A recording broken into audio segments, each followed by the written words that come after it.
Hi, everyone, and welcome to the next episode of Welln'ish. I feel very excited about today's guest, Melissa Canales. She's a nurse RN and also a sex health educator, covering some very interesting topics. So, for all the moms, specifically my moms, please, my mom, I don't have two moms. My mom, yeah, probably just would tune out for this one. And yeah, I just want to say welcome, Melissa. Super nervous, but also excited. It's gonna be great. I think so. So I was thinking we could start off by just having you explain what exactly it is you do for sex education. How many years now? Like 13 years now. I've been going into mainly CEGEPs and universities and doing basically huge group talks, sometimes in actual classrooms, just about sexual health, STIs, body image, myths.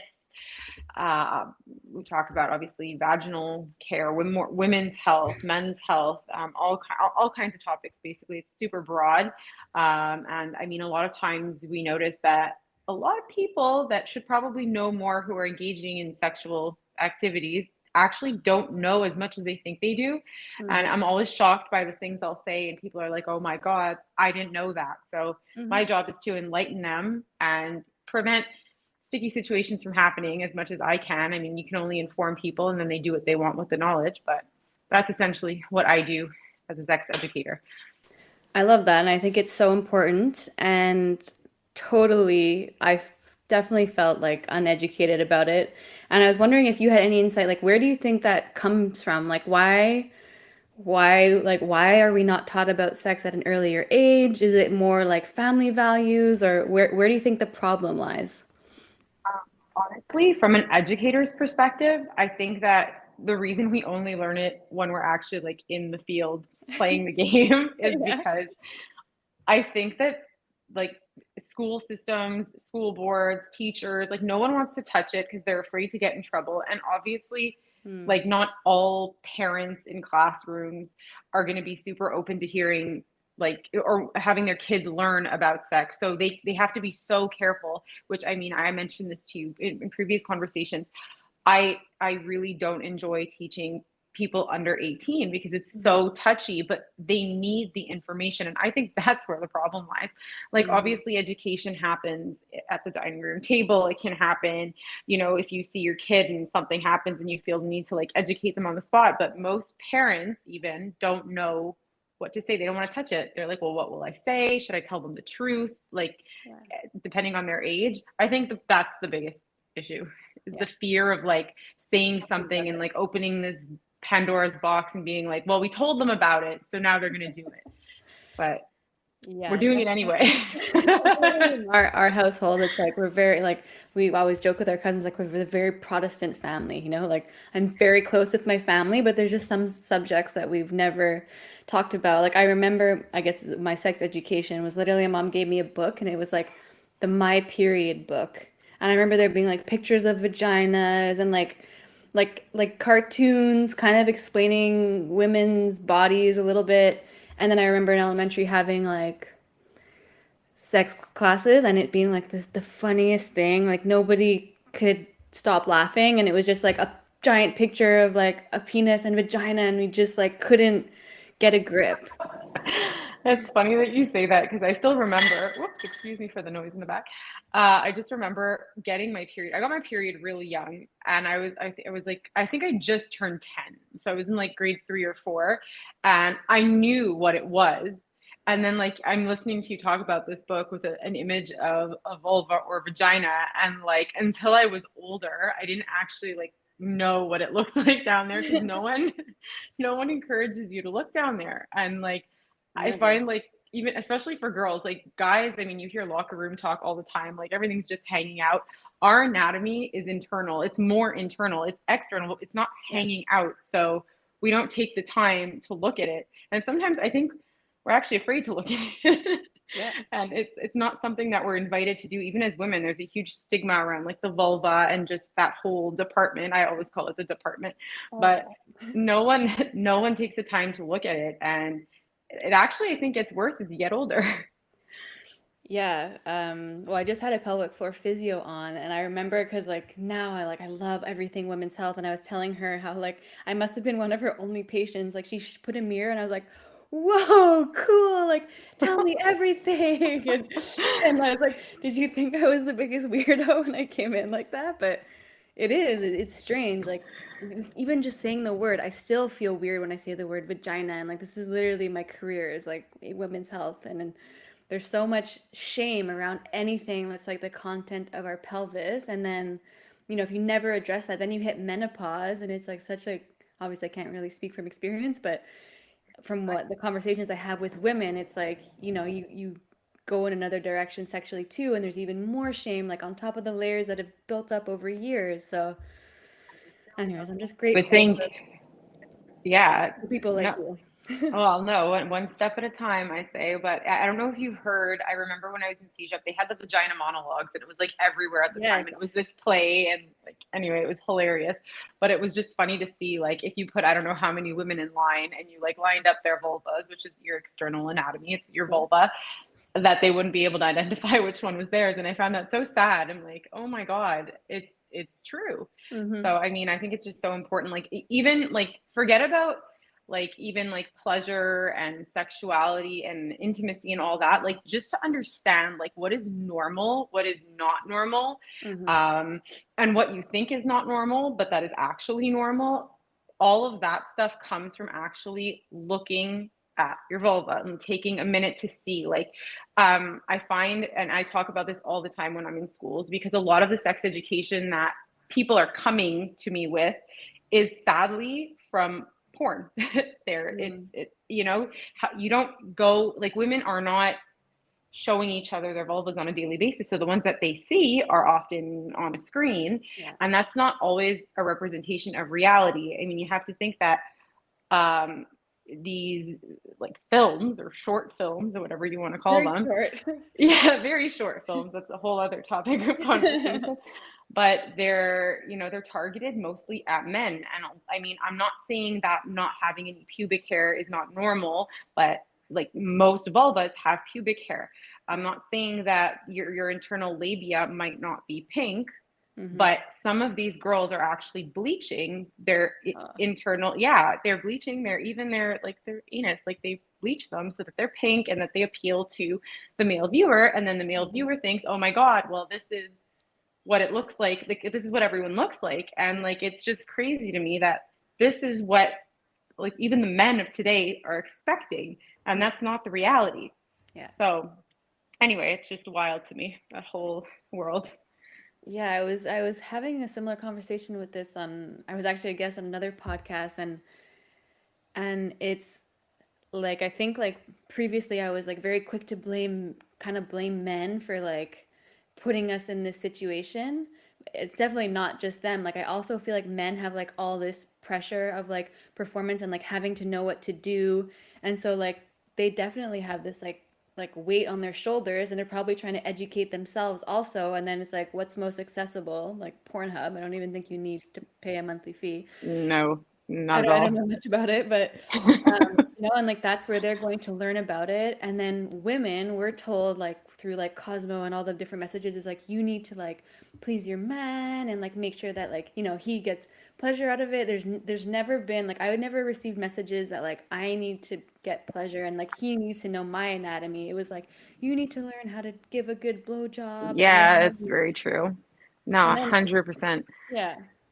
No, and even like on that note, it's so funny because like you read the statistics, I don't know the exact numbers because they vary all the time, but like it's something like a man will have sex and have an orgasm like probably 100% of the time. Like it's a little bit hard for them to fake.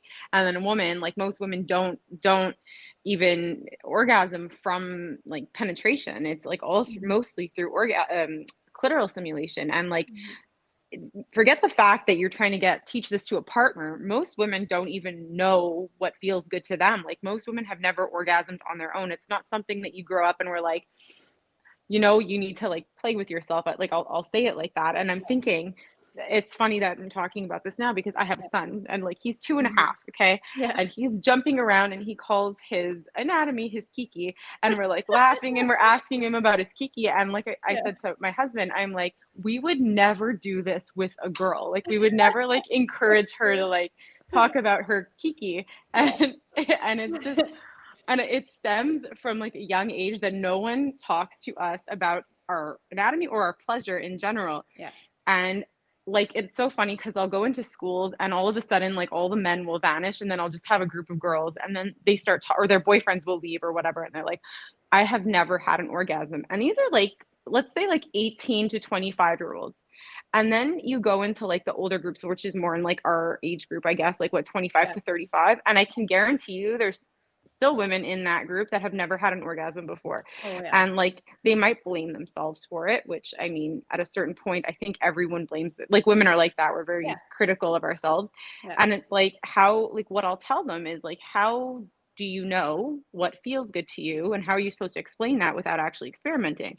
So people may think I'm like radical for this, but the first thing I say, and I know we have hands and all, but is to Yeah. buy a vibrator, to go to a sex shop and buy a vibrator. There's nothing like taboo about it. You'll, first of all, you'll walk in there and they'll be more than happy to help you. Like, Yeah. believe me, they're super passionate about what they Yeah. do. And like, you need to like sit down with yourself and be like, okay, like breathe, release, and like Mhm. actually get to know your your department. And like we have 8,000 nerve endings down there and most of them are not found on the exterior surface of the clitoris. That's just like a little tip of the iceberg literally Yeah. because most of these nerve endings are internal. And in order to teach somebody about what you like, you kind of need to know what you like, you know, Mhm. pressure, rhythm, temperatures. Like there's so many different things you can do, Mhm. and the only way to know is to try it.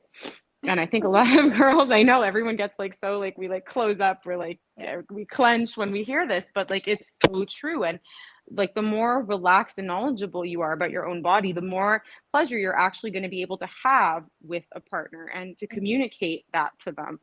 And Mhm. I always say like you can be doing like magic tricks down there, but if it's not happening in your head, like it's not happening.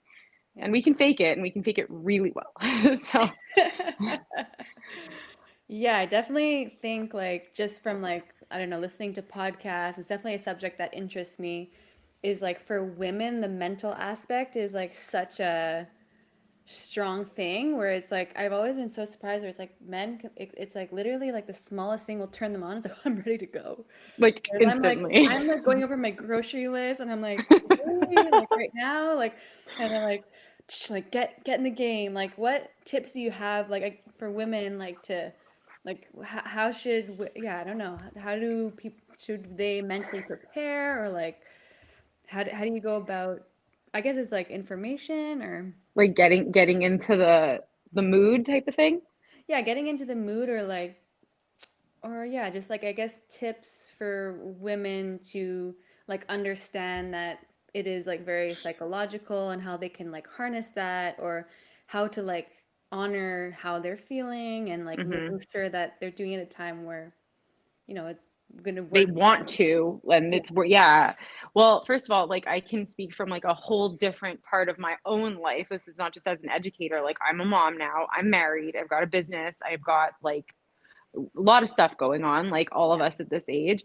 And it's it's not the same as like 5 years ago, even. Like I'm not even 30, and I'm like, holy moly, like I am exhausted. And like I think every woman can say this, like children are not, when you're like in your career, like there is no juice left inside of you at the end of the day. You're just like voided of energy. And like if you're talking about an actual like relationship where you Hmm. have a partner, it's first of all super important to communicate that to your partner, but also like context, like like you're cooking, you're cleaning, you've got laundry, your kid's screaming, then your kid finally goes to bed and then 5 minutes later they wake up and they're like, oh, just kidding, like I'm back. I'm back. Like my kid does almost every night. uh, and it's so important, and it comes down to communication. It's not even a sexual thing, it's just so important for both parties to be understanding of what's going on, and to realize that in order to be sexually aroused, first of all, we are like ovens. We need to be preheated. Yeah. And the more preheated you are, the better the sexual experience will be. And that's And I definitely think, not something you see in porn. oh my God, no, there's no preheating in porn. It's like, unless we'll talk about that a little later. There's Okay. women, like porn for women, made for women, but it's just to communicate, like, you know what, I need foreplay. We need to wind down. Like, this isn't going to be a like, oh, like whip it out and like, Yeah. it's not going to be like that. And like a lot of communication, kissing, touching, caressing, even just honestly, my number one tip for this situation Yeah. is massage. Honestly, like, just, it doesn't even need to start off as an erotic massage, but just the fact, think about when you're getting a massage, like an actual Yeah. therapeutic massage, how relaxing it is. And it probably takes you almost 20 minutes, if not 30, just to be like, okay, like, Yes. I'm here, I'm relaxing. And it's the same thing with the sexual experience. Um, and like, That's to such a answer your good question, analogy. no, but And it's true. It's so true. Like, how you can't relax. You need, I remember, I think it was like the Goop. Oh yeah, Goop. They did oh that yeah, series. yeah, And yeah. like they put pleasure, like I didn't watch the second one yet, but the first one they were like literally just introducing women to like accepting pleasure. They're just like massaging each other's hands, and then it's like, okay, like just like put that to another part of your body, and it just you have more nerve endings there, and you're having this like and then it's like, oh, it's that simple. It's like And it's it enjoyment. is. It's crazy. And it's just a matter of like taking a minute to like, I mean, we know statistically that men react quicker and easier and better to just direct genital stimulation. Like, that is like, woo, like they're Yeah. on. And women, it's more like talking, touching, caressing, stuff like that. They react better to that. All right, so to jump to the next topic, part of your education is to help men and women get to know themselves sexually. So I was curious what it is exactly that you teach men and women, and what are the kind of the major differences?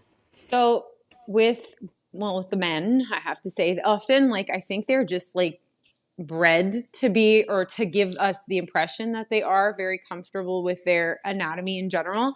And Mm. obviously it doesn't necessarily mean that they are that they actually know what they're talking about. This can be related to pleasure. It can be related to just like knowing what things are and what they do down there. So a lot of them, they're like, oh, I don't need the information, blah, blah, blah. But Yeah. the question I mainly get for the boys, I call them the boys because now I'm like older than all of them, Yeah. is like, how do I last longer? That's always their question is, Mm. how do I last longer? It's always the same Classic. thing. And especially like even in your early 20s, like I think we take it for granted that people are all losing their virginity at 15 or 16, 17, which like a lot of Yeah. them are. But I think that as they get older, like that excitement is still there. So they're not necessarily staying hard for a long period of time because they're really excited. Right. You don't live with your partner. You don't see your partner every day at that age. So it's like, oh my God, all this tension builds up. And then, so that's like, that's Yeah. like for the boys. So Yeah. I'll talk to them about like learning to work with, and this is actually the same for female orgasm and getting to know themselves too, if we can get them there, but just learning to Mhm. play with your breath, learning to play with different tempos and strengths of I mean, they're masturbating obviously if they're practicing alone. So if Yeah. I'm talking about like Yeah. knowing yourself with yourself, Yeah. those are the topics that I'll stick to. I call it like edging, basically, is just like Yeah. learning to like take a deep breath before you have an orgasm, basically. Yeah. And for girls, for women, it's very different because my basic topic, and we're always going to come back to this, is just understanding your anatomy and knowing the power of it. Mm. Because I think that especially if you've never had an orgasm, you don't know how powerful those contractions can actually be and how pleasurable they can be. So just to Mhm. actually Google a diagram of the vulva and understand that you have two sets of lips down there, a clitoris. Maybe your clitoris doesn't look like the diagram. Maybe it's hooded. Maybe it's more open. To understand that when you do get aroused, that you actually swell, you engorge very much like a penis does. And like most women don't know that. The vagina will actually, I don't want to say open up because it's not going to blossom like a flower, but like it kind of does. Like you open up, Yeah. you're ready to accept pleasure, whether that be in a heterosexual relationship, a same-sex relationship, whatever it is. And just my basic sex ed, if you compare the differences, is like for girls, it's like we're like moving up towards like getting to pleasure, and boys, it's like, okay, how do I keep the pleasure? Like it's totally different. And that's not Yeah. because my teaching is designed differently. It's just the needs are totally different, like totally different.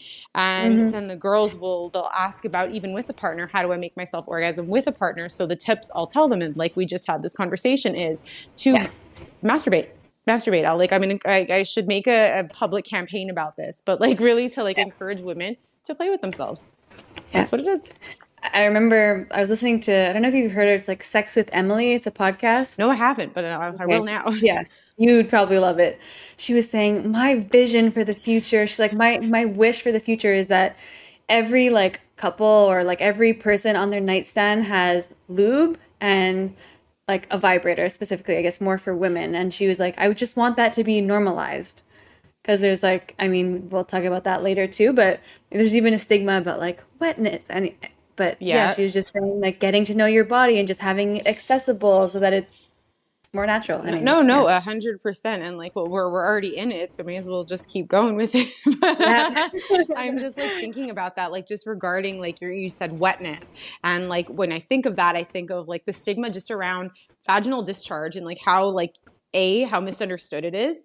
Because obviously the vagina is still misunderstood in 2022 by a lot of people. Classic. But just to educate not just women, but men as well about how normal vaginal discharge is. The vagina is a self-cleaning oven. Like you don't need to do anything to it. It takes care of itself. Love And it. it's just so important to understand that, you know, the way that it flushes and cleans itself is through discharge. And that discharge is so important. And then to think about arousal and how important that lubrication is, where that lubrication comes from. I don't know if many people know this, but there's the Bartholin's gland that its job is just to be like, ooh, like set the scene for Yeah. arousal. And I mean, it's just so important to understand that that discharge is normal. It's not, I remember back to the vagina monologues, I'm telling you this, like Yeah. set the tone for my whole life, I think. And there was a scene where I don't know what was happening, but I think they were in a car and the girl obviously was wet because they were, you know, I think they were making out or whatever. And then I think the guy either looked or he touched down there and he was like, oh my God, like what is this? Like, why are you so wet? As if like it's was meant to be an insult, but I'm like, oh my God, no, that is like the biggest compliment ever is like, she's wet, she's aroused. And Yeah. they don't talk about that first of all, you don't see that in porn. They don't talk to you about that in sex ed. They don't talk, Yeah. but they'll show you the squirting. That they will do. It's true. So anyway, but yes, back to what was it called? Sex with Emily. Like lube is your friend. Like, and you had done a post on this on your Instagram about silicone-based lubes and water-based lubes. Yeah. And even like that brings up obviously another huge topic of conversation, which is vaginal dryness. But like nobody teaches you how to care for your vagina in general. Yeah. And I mean, lube will only make your life better. Like you add lube, you can see how you react to it too. Of course, everybody's different. Some people are more sensitive than others. I know people who are able to use coconut oil as lube, and it doesn't bother them. Others it does. But keep in mind, one thing that she had said on this podcast was like that in direct, like in the opposite contrast to what you were saying is that a lot of men will be like, oh, like you're not wet for me, you don't like me, you don't find me attractive, and then like women feel pain and shame about not being wet enough, and they're like, no, but like I'm present, I want to be doing this, and like just so people know, and I'm sure you can talk more about it, is that there's so much more to it. It's not just like a faucet that you can turn on. Like you don't have control over your biological, I forget the gland that you the called it. Bartholin's gland. Yes. Well, So. no, 100% you don't. And it can either take time, and you have to think too that we have a cycle. And in that cycle, we have the beautiful ovulation time, and you're going to be a lot more lubricated during that time because your body's like, hey, like come on in, like I'm ready to be fertilized. And like it can vary throughout the time of the month too, to right before your period things can feel very different, to right after your period when like life is back and you're feeling a little bit Yeah. better. And it's just, I think women actually need to advocate for themselves and educate their own partners and and tell them like, no, this isn't, and don't be shy to like, be like, no, this is a lesson. This is not like, I'm not scolding you, but this is what it is. And I need foreplay. And sometimes actually, integrating lube and integrating even coconut oil or whatever it may be will actually lead to you being more wet, because then it starts to get more erotic. It gets more sensual. It's slippery. It's, it's more erotic. It's just more arousing. So instead of using it as like, you're not wet, like be like let's, how can we like work? Make this better. Exactly. Yep. Interesting. So one topic that interests me is, I know you mostly educate adults, but have you ever gotten the question like, how do you know when you're ready to have sex? Like for people who are, Yeah, I mean, well, I've been doing this for a long time. And when I started, I was actually still a teenager myself. And I was okay, shadowing a sexologist and clinical psychologist, and she would actually get me to go into the schools. I was on a radio show, and I would go. Yeah, it was like once a month, or I can't remember how often, but anyway. And she, that's yeah, amazing. once upon a moon, and I would go in with like my recorder, and I would get teenagers to talk to me about their like concerns or questions, and that was always like a big question. Even the school nurse, oh my god, they would go see the school nurse. And I mean, I think it's kind of like having a baby. I don't think you're ever really like ready, because you don't know. Like you can read, you can Google, you can consult people, Yes. but I think even once you do it for the first time, especially like in your Yeah. teens, I mean, I don't think anybody can say it was like this, like, Magical. no, definitely. I don't think so. You don't know what you're doing. You're Yeah. probably super nervous. So Yeah. I don't think you know that you're ready in that respect, but I think the important points would be to be with someone who you feel safe with, who you feel respects you, and that you both want to do it, that you're not doing it because, oh, my partner really wants to. And that doesn't necessarily mean it's the boy who wants to do it first. Sometimes it's the girls, and, like just to not feel like you're doing it because somebody else wants you to do it. Like those are my 3 points. Like Yeah, that. I don't think you'll ever know, though, honestly. Yeah. Yeah. I think back to myself and like, I wish somebody would have also told me like, don't start doing it until like, I guess it touches on the being the right partner, someone that you're very comfortable with, like being able to communicate. Because I was like still so like it just was kind of like an assumption, like this is the next step and this is what you're supposed to Yeah. do. But I still didn't have like the confidence, or even like nobody had given me like tools to be like, you should be communicating like what feels good, what doesn't feel good, what you like. Like I was just kind of like Yeah. nervous. Like, and I think it's important. Like I wish I could, if I could go back to like a high school or something and be like, make sure it's somebody that you feel comfortable and that like you can really communicate and you feel confident to communicate like your sexual desires and what feels good, what hurts, what doesn't, because then you can just get caught in like a loop, And you know? sometimes, and like the fact that you said, like, what hurts, like sometimes it can hurt because you don't know what you're doing. It's your first time.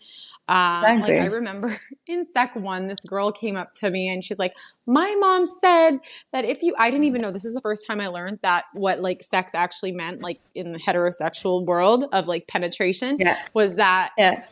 a penis goes into your vagina and then you bleed everywhere. That's my first, like, Oh my that God. was the first time. And I was like, wow, this is okay. Like, A yeah, horror it's like film. awful. And I remember my first time thinking like, oh my God, like I'm going to bleed everywhere. And like, that wasn't the Yeah. case at all. But I mean, Yeah. just if you don't know, which most people obviously don't, I mean that like you can have pain and it can be painful. And like, these are Mm. things that can be worked on.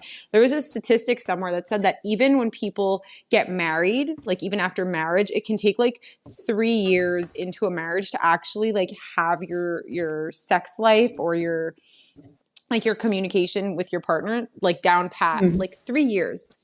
So think about Wow. that. And like when you know each other, Into a marriage, not even no, like since you met. no, no. I mean, some people, I mean, Mhm. if you're together for 15 years, I think that statistic is like, I'd have to look at all the like variables, but it was Yeah, like yeah, yeah. something in that realm. So like 3 years of having sex with the same Mhm. person to like get it down. Yeah, So don't feel bad if you don't know what you're doing. No one does at the beginning. it's a good stat. Yeah. I like that.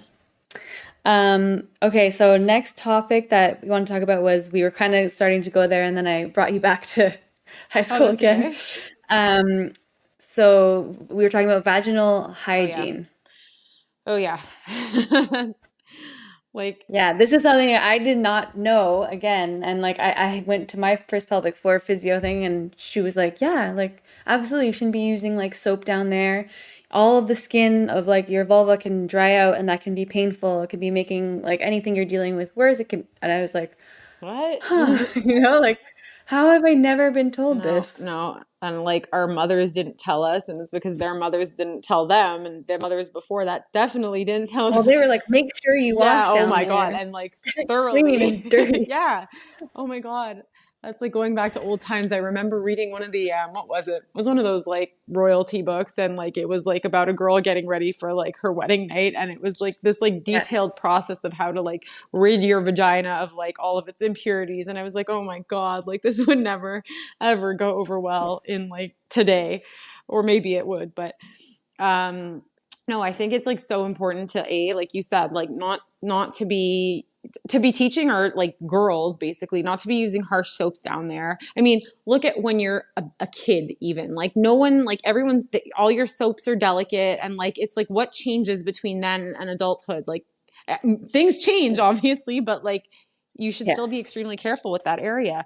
There's so many products on the market. Oh my God. Like not even just for hygiene, but just for appearances, Nair, bleaching products for down there, soaps that promise to make you smell like, I don't know, God knows, peaches and cream, or I don't know, whatever.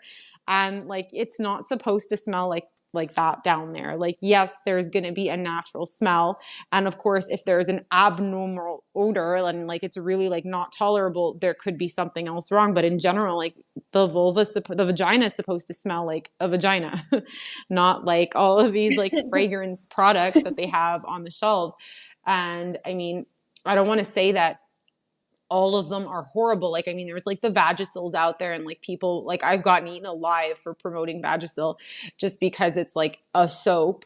But I mean, some people use it and their vulvas are fine. It's pH balanced. Other people are like, they won't touch it. And if everything's fine down there, I wouldn't touch it either.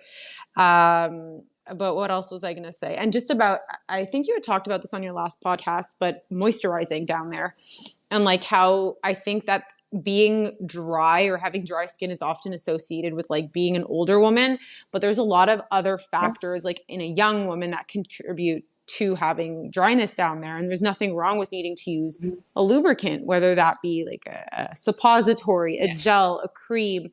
Some people, we Yeah. mentioned it earlier, do well with coconut oil, almond oil. You have to see what works for you. There's a Yeah. lot of girls today that are on contraceptives, and certain contraceptives can make you totally dry down there. And then having Yeah. that feeling of being dry is not, it's not fun. And then you're on the contraceptive because you want to be having Yeah. more sex, Yeah. fearless, and then you're dry, and then it's like, oh, what's wrong with me? Exactly. Like it's poor women, honestly, really the things we deal with. But yeah, no, or even like I remember myself, oh my God, that was the first time in my life I ever experienced that. And I didn't even know. I'm an RN, I'm an educator, and I had to live it to be like, what is going on when I was breastfeeding? Oh my God. I was like, it is the Sahara Desert down there. Like I'm dead. I thought I was dead inside. I'm like, it's over. I'm going through menopause, and it was so bad.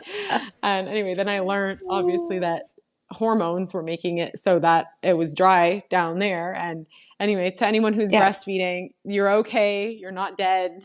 It'll rain again. But yeah, I imagine all those years, and I didn't know that. Yeah.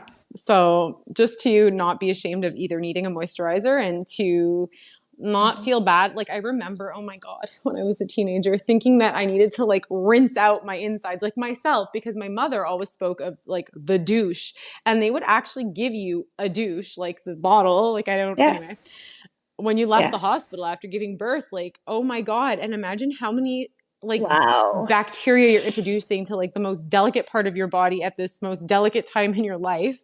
And it was just part of the teaching. Like stitches Yeah. and Yeah. Like it was to like clean that area. So anyway, all yeah. this to say, we've come a long way.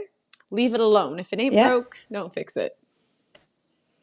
And then on that note, what should people be looking out for? What are some abnormalities and Good question. This is a great question. This is the one that I still get inboxes about.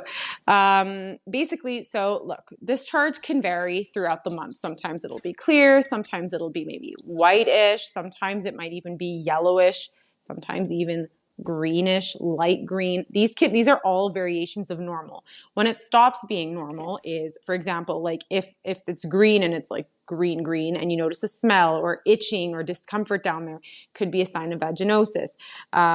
If you end up with thick, that cottage cheese description that they always give us, discharge that looks like that, there are, even within like, let's say a yeast infection, because that would be, signify a yeast yeah. infection, you don't need to have this full-blown cottage cheese look. It can just look a little bit thick, a little bit clumpier. It doesn't need to even smell, but sometimes you're just like, oh my God, I'm a little itchy or I'm a little red down there. Redness can be that too, of the actual lips, the external part of the vagina and the vulva, like just on the outside. It can indicate a sign of a yeast infection, vaginosis. But basically, that's it. Monitor your discharge, monitor your odor, and listen. If you feel like something's like not right down there, it's probably not right down there.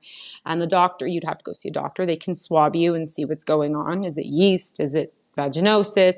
And if you're waiting 300 years like we all wait in the Quebec system to get an appointment with your gyno or your doctor or anybody for yeast infection, at least you can go to the pharmacy and get something over the counter while you're waiting to help relieve some symptoms. And I find a lot of women too, myself included, because we all go through this, we try to find like simple like home remedies which like don't do that. Yeah. Oh, I've been hearing girls putting garlic Yeah, up I've there. done it.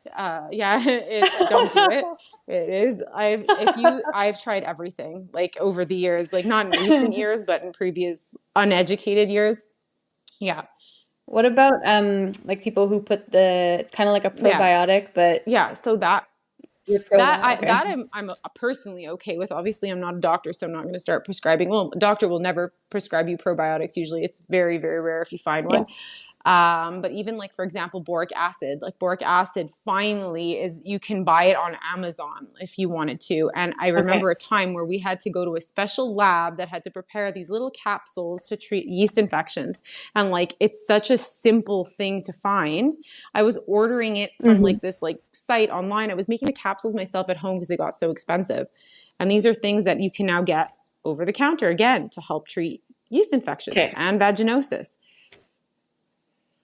So what's boric acid is it's a powder basically, and what it does, what they say that it does anyway, is they were using it for complicated yeast infections that like were just not going away. And basically the way they described it was that, this is how my doctor described it to me, was that some yeast doesn't have a biofilm around it, and some of it does. And the one that does, it's very, very difficult to treat because nothing can penetrate it, but the boric acid can. So what it does is it like eradicates it, and then you can finally. Why was it not available in the Canadian market until now? And you could buy it in the US, by the way. That's the thing. You could, at the time. Now you can literally order it online to your front door.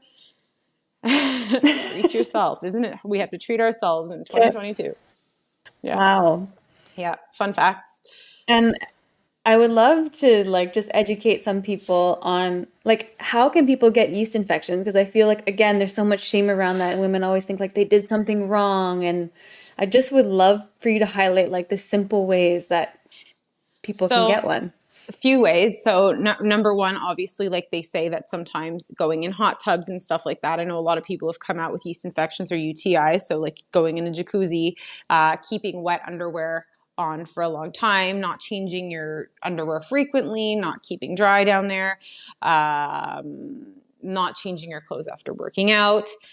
Sometimes Mm-hmm. it's pure stress and exhaustion because your flora in your vagina, it knows what it's doing. It knows how to balance itself. But sometimes it's like your immune system. You catch cold. Same thing can happen for yeast infection. You're tired. You're stressed. A lot of times it's stress induced.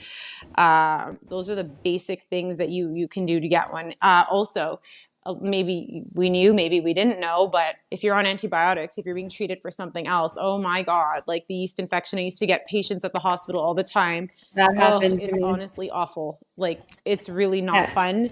And no one tells you that if you don't know, you don't know, but we're giving you antibiotics to take away all your bacteria. It takes away your good bacteria too. So then everything else has a chance to flourish. And nobody tells you to take probiotics while you're taking antibiotics. Yep. So that's a huge one. And another thing on that note is it's not considered an STI, a sexually transmitted infection, but you can actually give a yeast infection to your male partner. I don't know if you guys knew that. So sometimes they come out and they'll have like redness, swelling. They might even have like a cottage cheese-like film themselves, and it can be transmitted that way. And that is a royal pain to deal with because then you're both of you are like going on, and you can also get it in your mouth. So you can end up with thrush. So then you're treating up here and down there, and everything's off limits for like. And what's the treatment like for men? It's usually very similar to what it is. So either Canesten cream or Clotrimederm. It depends on the doctor, but it's very similar. Diflucan over the counter. And for the mouth, for men and women, it's the same thing. It's nystatin. So it comes it's a little fluid that you rinse with, and it's all treatable. It's just not fun. So try to keep it balanced if you can.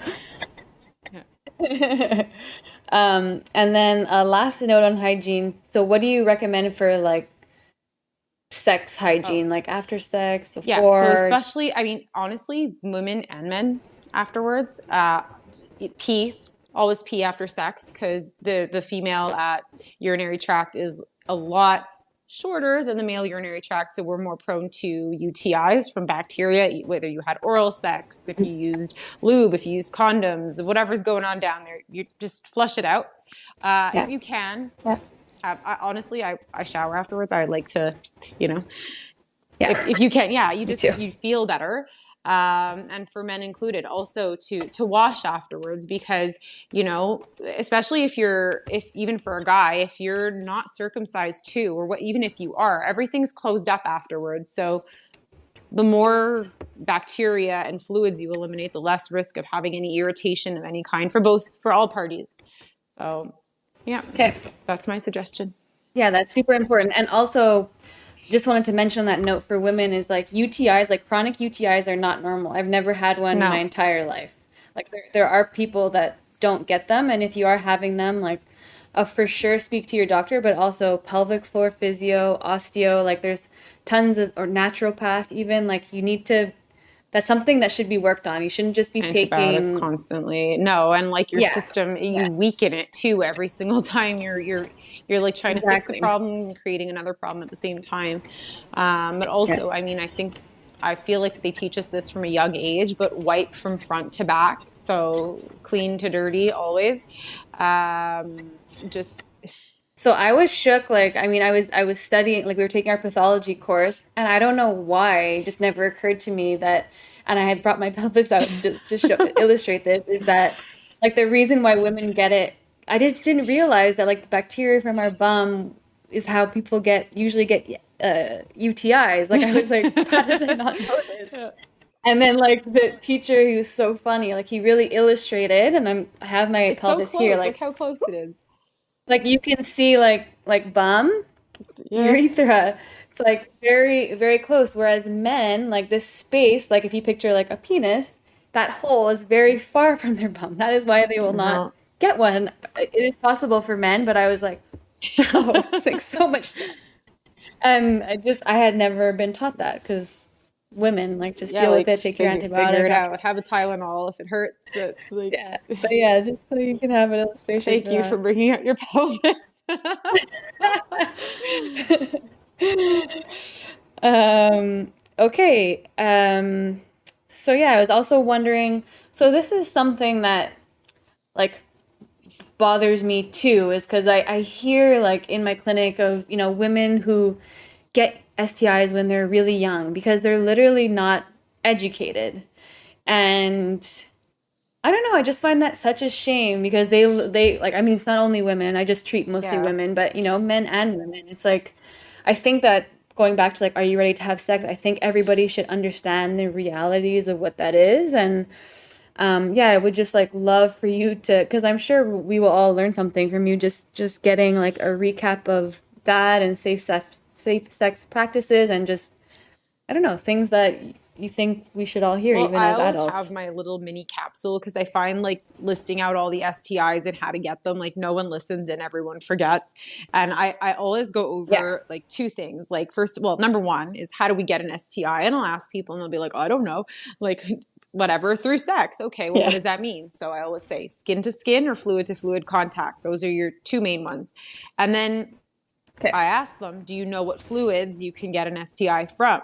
So I don't know. I have you here to trivia me. So, Oh, trivia me. so I probably would not well, you get this probably would. I right. mean, there's only so many, but I'll list them so that we're not here till tomorrow. Okay.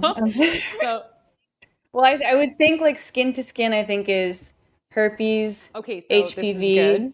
Yeah. skin to skin, sorry, fluid to fluid, HIV, Okay, so you're on like chlamydia. a good track. So now the question is what these fluids are.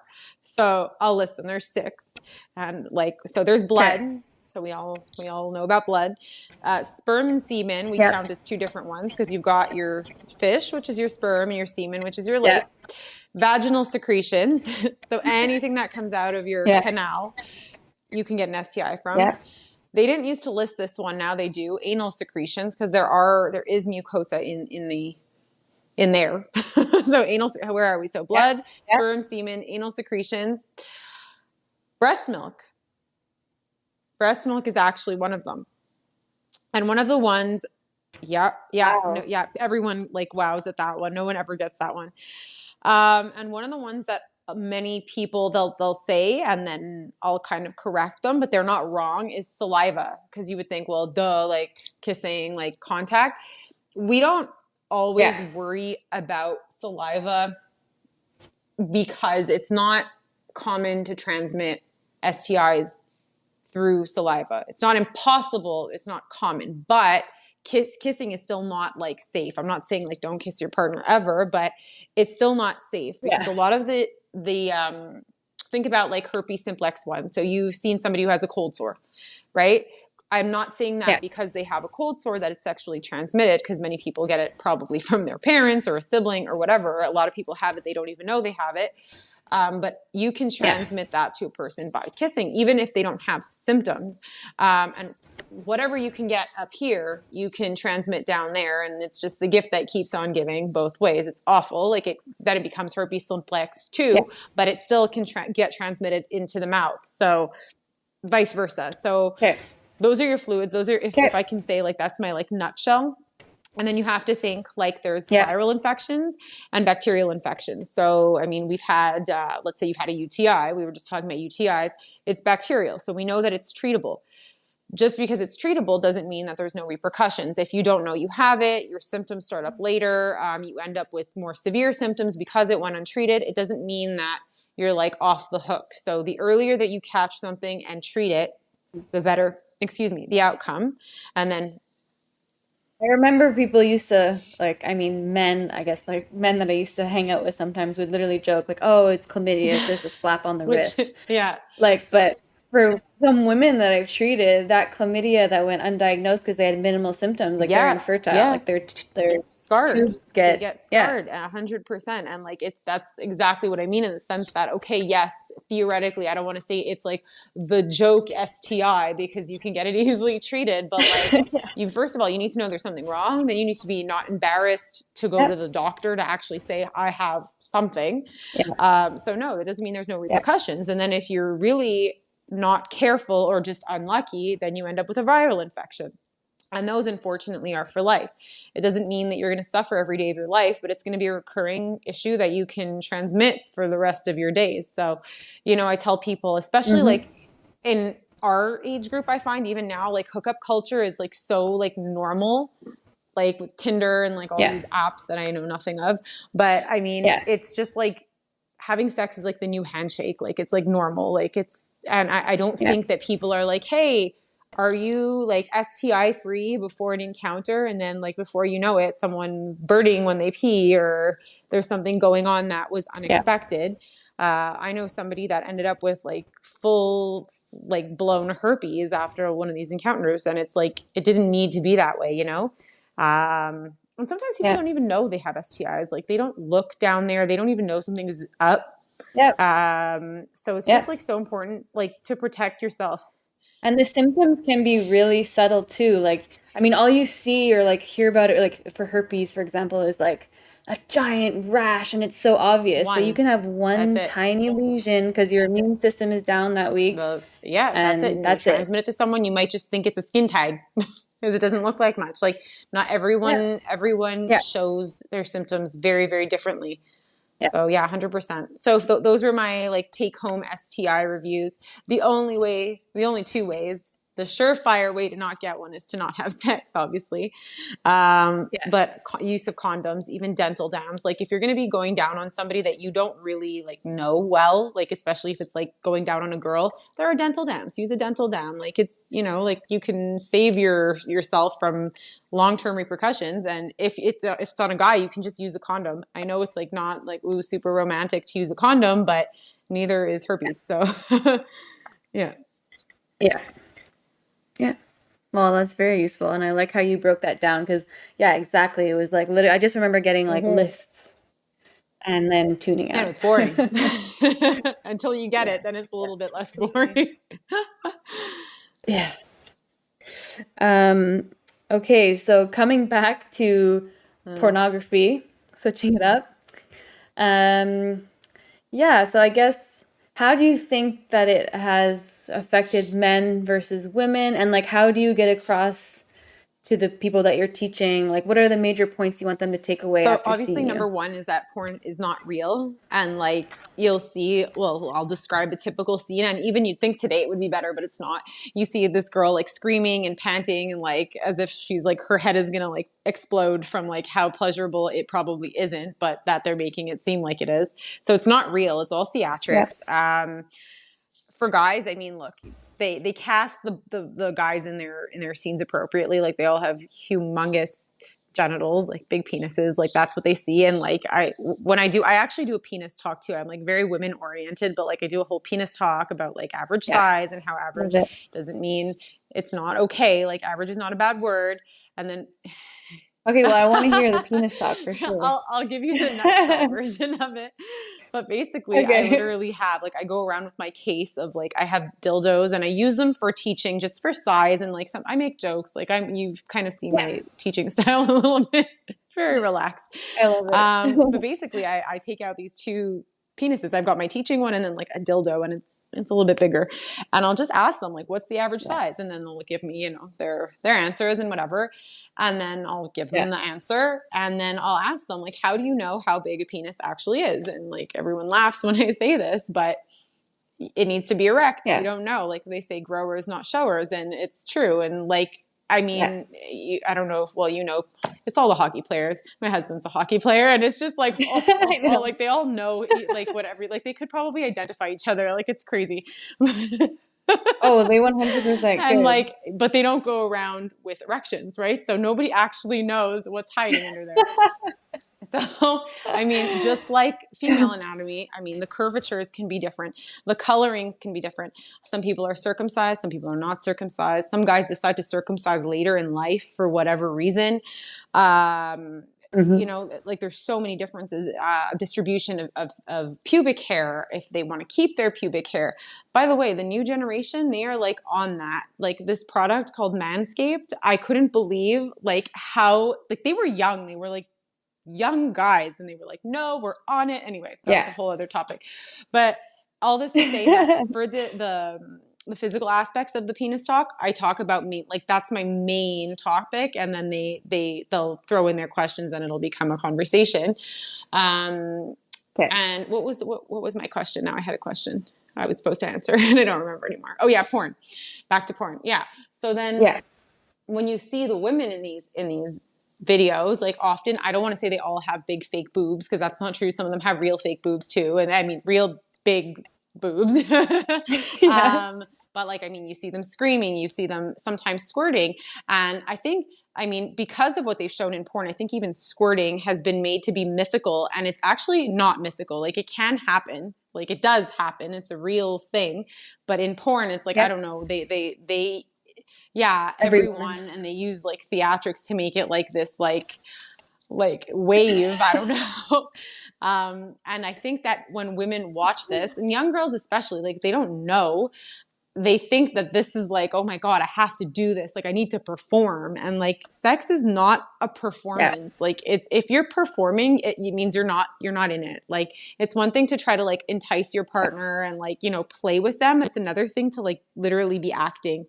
It's not real. And I think that Yeah. porn, forget about the other aspects that we discussed earlier about what a vulva looks like, what a female body looks like, but just what pleasure is supposed to look like how, what your face is supposed to look like, what sounds you're supposed to make. Like most Yeah. women, like if you're a screamer, that's fine, but like most women are not like panting in pleasure. Like this is actually, sex is a lot of Yeah. times very quiet if you're focusing on your breathing and your pleasure. So it's just, we need to have more female porn made by females for females, and directed in a Hmm. way that, it's still directed, it's still acting, but just directed in a way that actually activates our real pleasure centers, with more Yeah. talking. They don't talk. There's no dialogue. It's just Yeah. like, okay, let's go, and that's not life. It's not life at all. Yeah. Yeah. Which sets up bad or Very, unrealistic very unrealistic. expectations. Yeah. I remember like a long time ago, this must have been like 7 years ago, a friend of mine who's like a very sex positive person was telling us about how there was this new porn made for women by women. And yeah, I wonder if it's still out Uh, there or if it no, it ever definitely took did. Like off. there was a lot of people. I remember at the time anyway, there was a lot of like European like production companies that were doing it, and like was very like, it was, they called it erotica basically, and like there's different like, you know, they Yeah. have storylines and stuff like that. And now there's a website, I think it's called Bellesa. I think that's how that you pronounce it. But that too, like there's also like amateur porn on there, but it's screened, so it's not like Pornhub where Okay. like anybody could, I think anybody Right. can post on Pornhub. I don't even know. I really don't even know. But it's more oriented towards female pleasure. And to be honest, like I think that even men watching these things can, I don't think they're going to find it not pleasurable. It's still erotic. Like it's hot, it's sexy, Yeah. it's more realistic. Like and that's what real Yeah. human connection looks like. I mean, way closer than old versions of porn. It's way closer to the reality, you know, and like Hmm. they don't reflect Yeah. intimacy, closeness, communication. Like you even see condoms in porn these days. I've seen pubic hair come back in porn these days, and like it's starting to change, but there's still like a long, long way to go. Yeah. Okay. Um, oh, I had something that I wanted to say and now I lost my train of thought. It's that hour of the day. Oh, wait, It'll come can't back. remember. It'll come It's gonna back. come back to me. Oh, it's bothering me. Oh, I guess I just wanted to say, like, we talked about women getting to know their anatomy, but I also think it's really important for men to get to know the female Yeah. anatomy as well. Like, I remember, okay, I won't bring up specifics, but yeah, like, you should definitely know. like minimally know the clitoris, because that is where most Mm-hmm. women will get their pleasure. And like if there's any men listening to this, if you don't know what that is, like do your partner a favor, if it, like you said, if it's a hetero sexual relationship, to Please. figure out what that is, because that is going to help them, you know?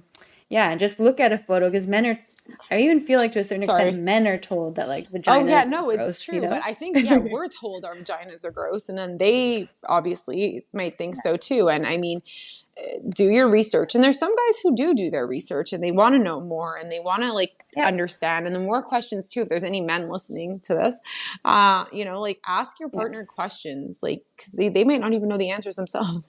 Yeah. Be curious. My Yeah. phone keeps falling. Sorry. So now I'm holding it. Oh. Okay. All right. Well, yeah, anything else that you wanted to make sure everyone left Hmm. with today? Communicate. That's all. Communicate your needs and like don't have sex just because you feel like you have to. Like do it because you actually are into it and want to. And don't worry about your partner Hmm. orgasming. Your orgasm is not somebody else's, like it's not your responsibility. Like it's, you know what I mean? Like you're both there to pleasure Hmm. to have pleasure. So like don't Yeah. focus. Like focus on Yeah. the the communication. Yeah. The Yeah. intimacy is the word I'm looking for. I need sleep. And if people want to learn more from you or reach Oh, you, through my how can they Instagram. do I that? haven't been posting as much lately, honestly. I've been quite busy, but like yeah, I still have a lot of content on there. But just like FYI, her posts are amazing. Like when you Going. are Thank really you. posting a lot, you're so good. Like I struggle to like find creative ways to make like to talk about women's health. And I remember you did it. I'm like, how does she think of this? Like you're so Thank creative and you you. make it so fun. Like you're clearly just so Oh, like I passionate and appreciate good at what you that. do. But Thank please go you. follow Oh, her. this was fun. I'm not nervous anymore. That was actually a lot of No, it's fun. genuine. Yeah, that was really easy. But I feel like it's testament to like you're so good at your job, like putting people at ease to talk about Thank difficult you. Thank subjects. you. Yeah. Cool. Well, No, thanks so thank much you. for We got to do it coming again. on. We'll have like a whole other Yeah, topic. Yeah. Well, thank you. absolutely. I can't wait to hear how this turns out. Yeah. It's gonna Hopefully. be great. All right. You too. Well, have a Thank great night you. and thank you. Bye. Bye, everyone.